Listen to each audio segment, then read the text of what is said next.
Aloha, Hawaii Prepper. It's been a while. I've been kind of busy lately, beyond a week, I think. But continue your preps.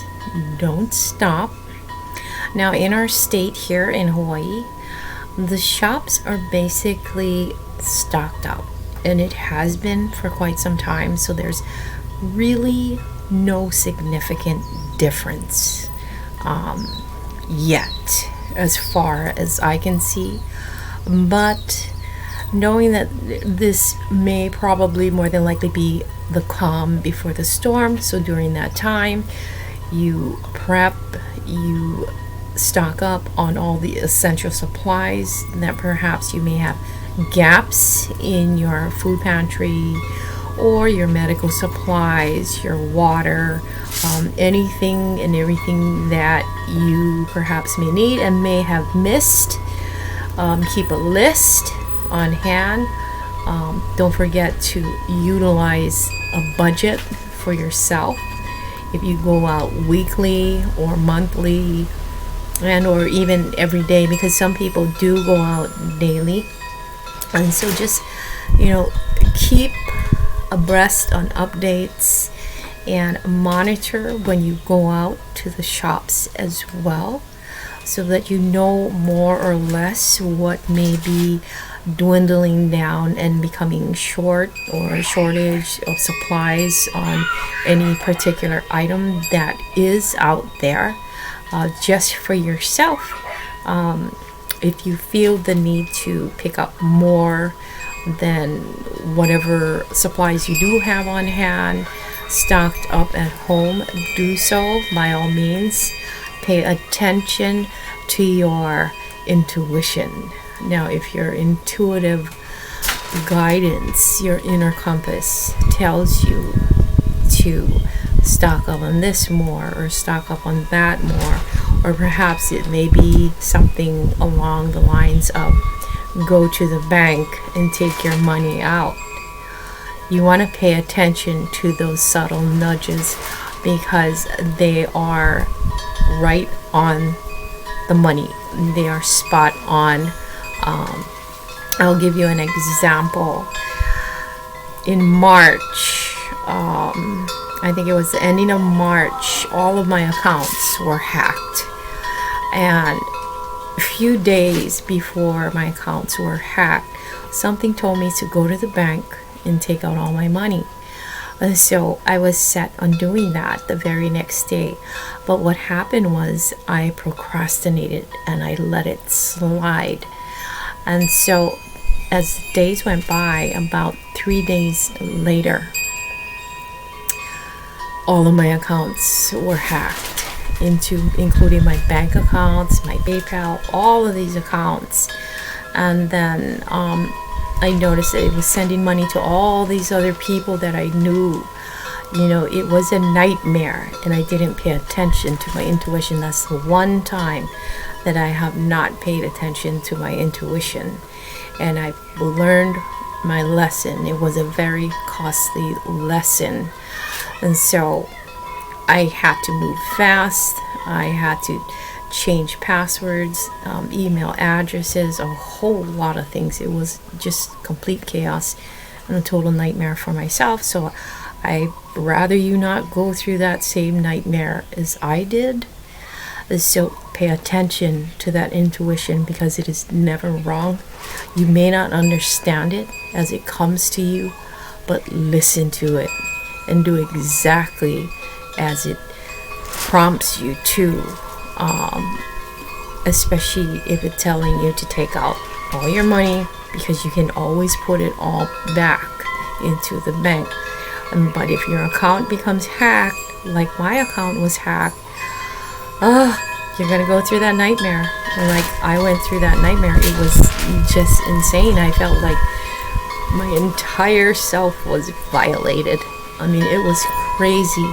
So listen to that intuition of yours at all times, especially if it's something to do with food storage as well. It'll come to you out of nowhere almost, like mine did. Came to me out of nowhere, and And normally 10 times out of 10 I pay attention to my intuition and I listen to it.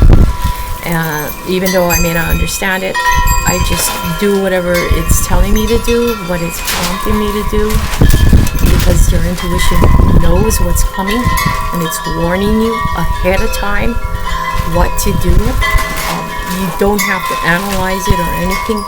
You just act on that intuition immediately because it is never wrong. And so that's one thing I wanted to talk about today. Another thing I wanted to talk about is our location, where we're all located. Now we're located in all different areas around the globe, different countries, different states.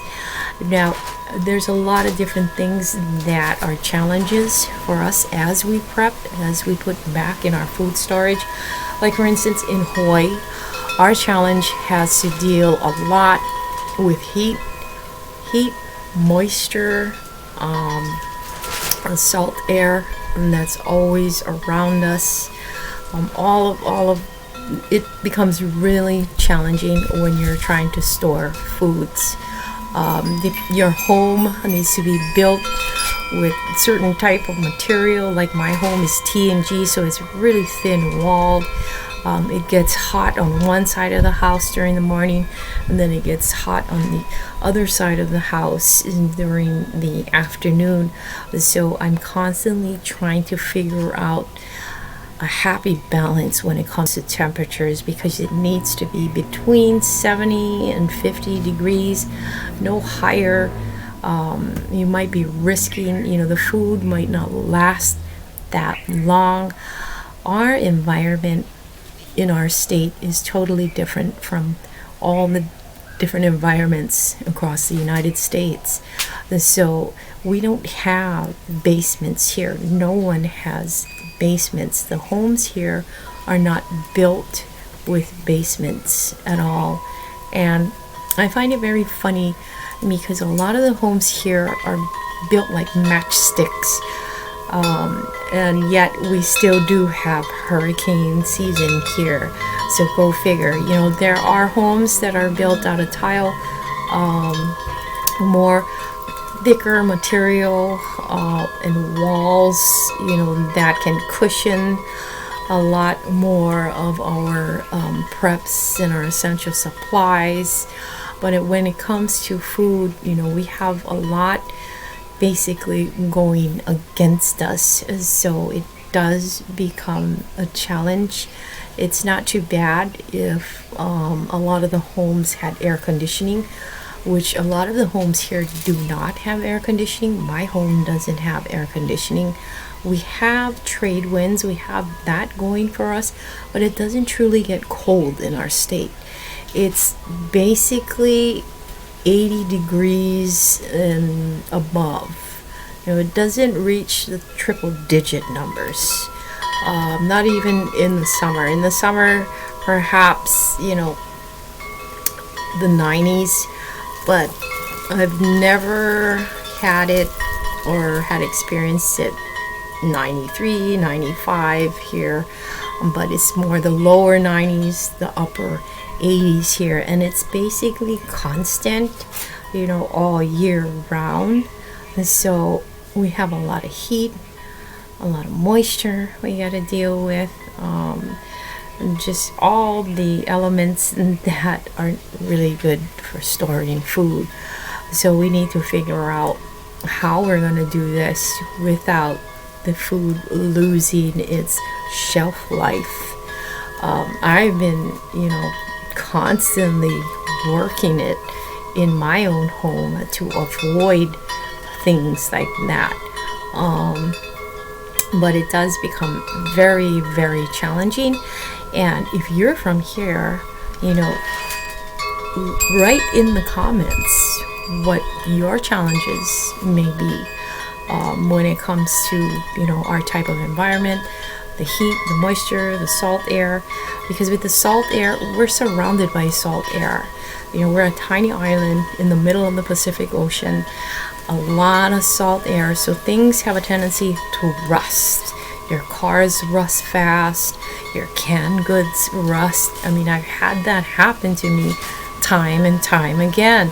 And I end up storing these cans in, not just in my cabinets, but it becomes where I end up storing the canned goods in containers, so it's such humbug, but it's something that I would need to do for myself to preserve those canned goods a lot more longer. So yeah, we do have quite a bit of challenges.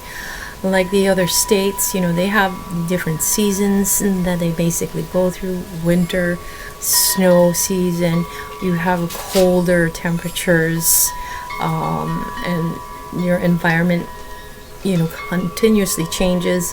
I know the summers are really up there, and some of the places it gets into the triple digits. So we each have challenges despite where we are located in the United States and or around the globe. But I tell you, it's so humbug. And I don't have a second freezer. I'm contemplating on getting a second freezer because my freezer is filled to the gill.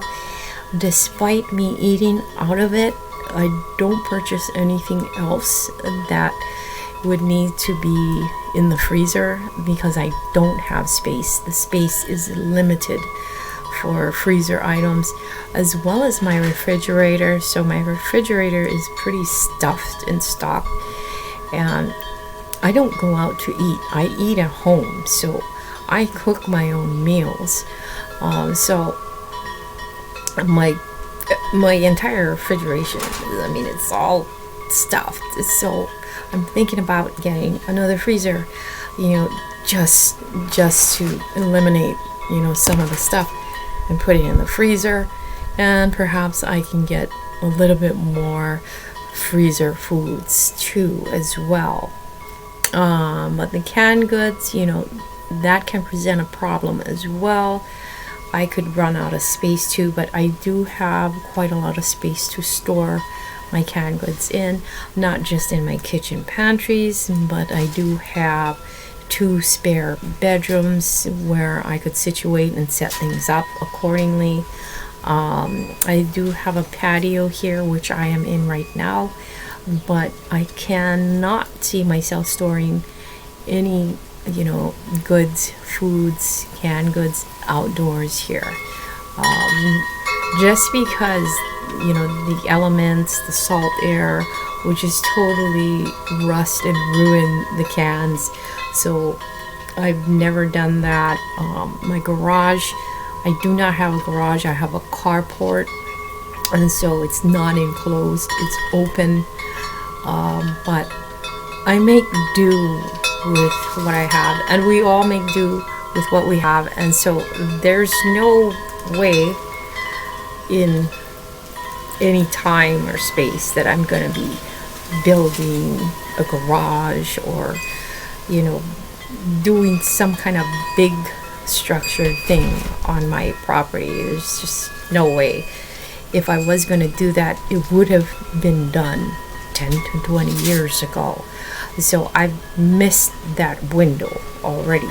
So I just make do with what I have, and I utilize lower shelving where the temperature is more stable, but I still have to keep in mind with the heat, the sun, the moisture, the humidity also.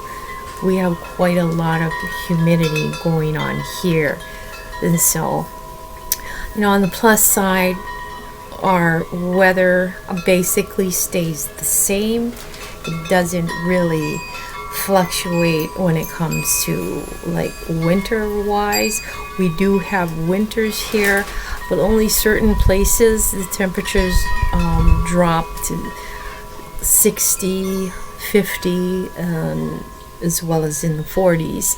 But these are the higher elevated areas on our island, as well as on the different other islands. But yeah, very, very challenging. So if you're living here in this state, Write in the comments below, what kind of challenges are you having when it comes to storing your food, your food storage, your items, and also add how you've been able to rearrange that and come up with something different that could maybe help others when they read the comments as well. And plus, I'm very interested in knowing, you might have a lot of advice and tips for others as well, but we each have different challenges to storing our foods. I'm sure the other states do have as well, but I have a strong feeling that our state is very, very challenging, and I believe a whole lot challenging when it comes to the elements. Now, when it comes to maybe food running out at the stores, I think everybody will basically more or less have almost the same type of challenges there, running out of food. Maybe my state might be worse because we're in the middle of the Pacific Ocean, and if no cargo containers reach here, because like I said time and time again, 80 to 90% of our commodities and consumables are shipped and flown here. And so if SHTF hits the fan when it comes to shipping and those things, well, enough said right there. You already know everybody's pretty much screwed here, especially if you have not stocked up and stored away food for the long haul. So yeah, I think we're basically going to have almost similar issues when it comes to food shortages. But for the time being, like I've stated before, all of our stores basically still has quite a lot of supplies on hand, quite a lot of canned goods, and a lot of things. It just totally looks normal out there, but don't let that fool you, and don't think you can just sit on your laurels on everything, but listen to that intuition like I mentioned too as well. Follow it, never disregard it and set it aside. Listen to it. It may not make sense to you right at that moment, but it knows what's coming where you can't see it or you can't sense what's coming. So just pay attention to that as well. But other than that, guys, thank you for watching. If you have not subscribed, please do. Please hit the like button, share, hit that bell notification for my next upcoming posts. And don't forget to comment. Love reading your comments. You have great ideas and great tips as well in your comments. And just drop it down there, right down there. Just say whatever you know and you have, sharing with other people that would help us all in this prepper family that we all are. Anyway, have a great day and aloha.